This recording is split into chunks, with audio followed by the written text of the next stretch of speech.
Welcome to the reading of Duplicity and Duress, Snap Factories in the Making by Sharon Cole or Erin Vans. This is actually chapter 5 in the book, an excerpt. Day 3, No Bad Dog Walking, Thursday, January 27th, 2011. Fear stops people dead in life. It distorts how people feel, think, and love. It paralyzes them and stops them from letting themselves know what they know. That's an excerpt from Extraordinary Knowing by Elizabeth Lloyd Mayer, PhD. Day 3, No Bad Dog Walking, Thursday, January 27th, 2011. Day 3 was a Thursday, my mother's birthday, only my mother's birthday was the last thing on my mind. Instead, a creepy mob of slow-moving vehicles crawling through the city was on my mind. The cars, hundreds of them, cruised along every street outlining my dog walking route that day despite blizzard conditions and the state of emergency in effect. They moved along in peculiar fashion, as if they were parading in a procession, or in a cavalcade, stalking, rolling and crackling, very slowly along the ice and the snow everywhere I went. Down Pine and 9th, Spruce, then 10th, 11th, 12th, to 13th, and finally Broad Street. For blocks on end, they rolled menacingly, growling, all kinds of cars, trucks, sedans, sport utility vehicles, you name it.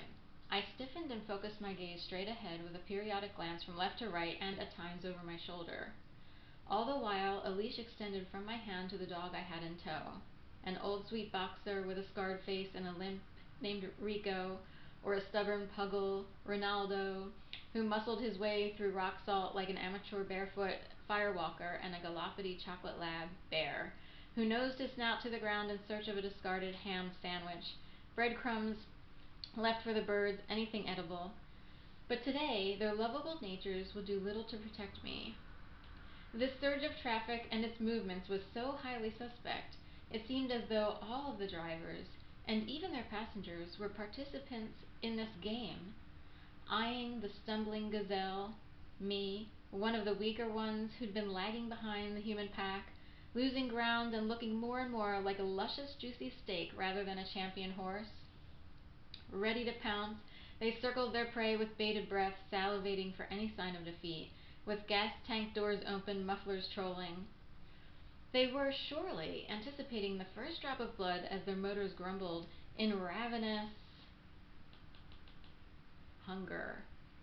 It'd been a long winter already. They crept and crept, and I walked and walked, then looked back over my shoulder before walking some more at a faster clip, fear biting at my back. I sought the safety of a crowd, looking to see if a gaggle of tourists was anywhere around, a group into which I could disappear. Instead, I found myself dawdling alone out there in the cold with only a pup or two tethered to my wrist, as they tiptoed over piles of bitter de-icing salt. They panted frosty clouds into the air with snowflakes rimming their wet noses while I kept prodding them to keep moving forward, just keep moving forward. On 7th Street and Pine, or maybe was it 5th and Pine, the exact corner doesn't matter, there was a slightly tilted taxicab with a driver who kept spinning his rear passenger side tire in the snow over and over again. His unchained radial was wedged into a dip at the turn of the corner where an old storm drain had sunken into the depressed street curb.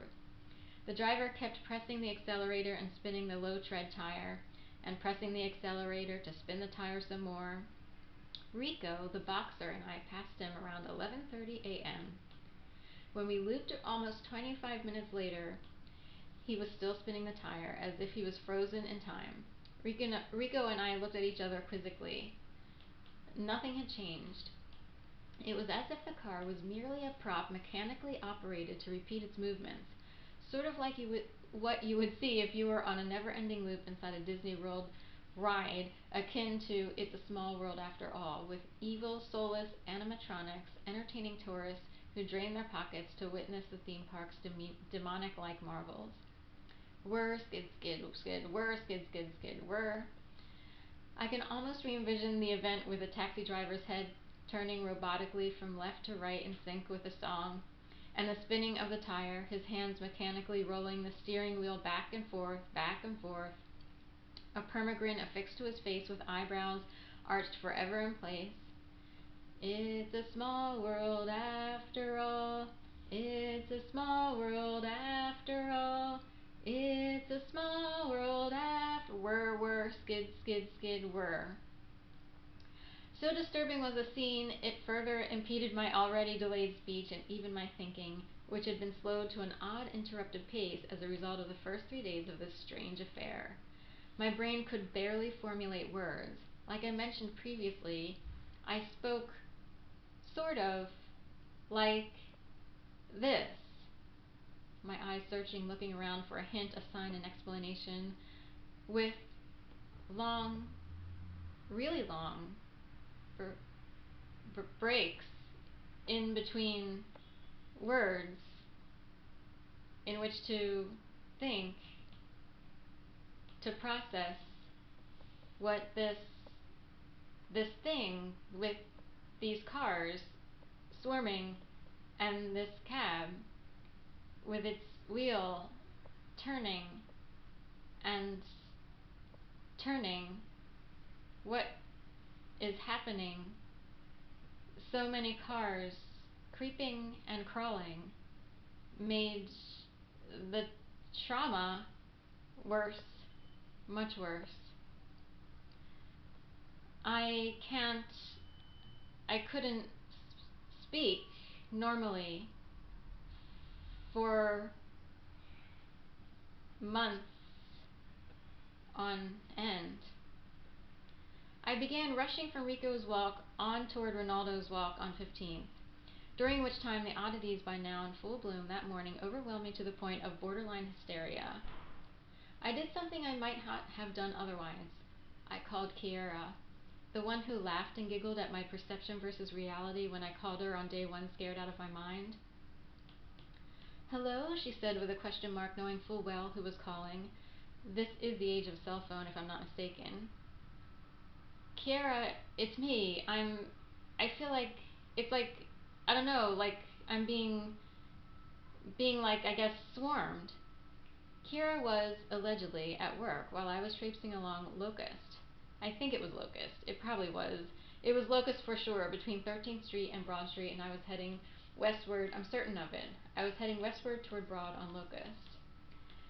Kiera was some kind of caseworker or something employed by a nonprofit, the Piss On Her Off Center at 21 South 12th Street in the city. Laughable, yes, considering her complete and utter lack of empathy and compassion. Not only in the previous conversation, but during this one as well. In fact, the phone call with her felt exploitive. You know how you can just tell without tangible or clear visible evidence that someone is happy to see you suffer? As if you can feel the intent behind their words or actions?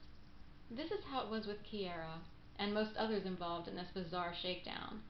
I asked her if she was at work because I got the impression she wasn't.